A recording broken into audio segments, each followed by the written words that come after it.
வணக்கம் குழந்தைகளே. தமிழ் உயிரெழுத்துக்கள் 12. இன்று அவற்றை வரிசையாக கற்போம். வாருங்கள்.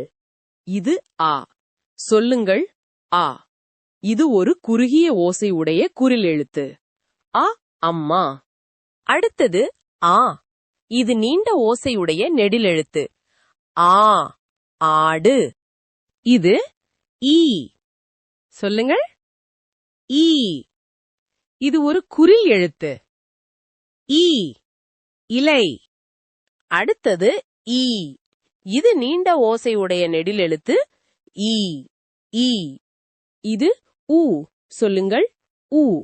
இது ஒரு குறில் எழுத்து. ஊ உரல். அடுத்தது ஊ. இது நீண்ட ஓசையுடைய நெடிலெழுத்து. ஊ ஊசி. இது ஏ. சொல்லுங்கள். ஏ. இது ஒரு குறில் எழுத்து. ஏ எலி. அடுத்தது ஏ. இது நீண்ட ஓசையுடைய நெடிலெழுத்து.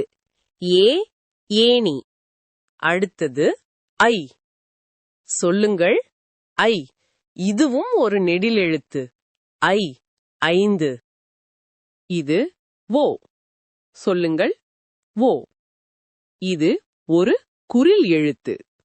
ஓ ஒட்டகம். அடுத்தது ஓ. இது நீண்ட ஓசையுடைய நெடில் எழுத்து. ஓ ஓடம். கடைசி எழுத்து ஔ. சொல்லுங்கள். ஔ. இதுவும் ஒரு நெடில் எழுத்து. ஔ ஔடதம். அருமை. இப்போது ஒரு சிறிய விளையாட்டை விளையாடுவோமா? ஆடு என்ற வார்த்தை எந்த எழுத்தில் தொடங்குகிறது?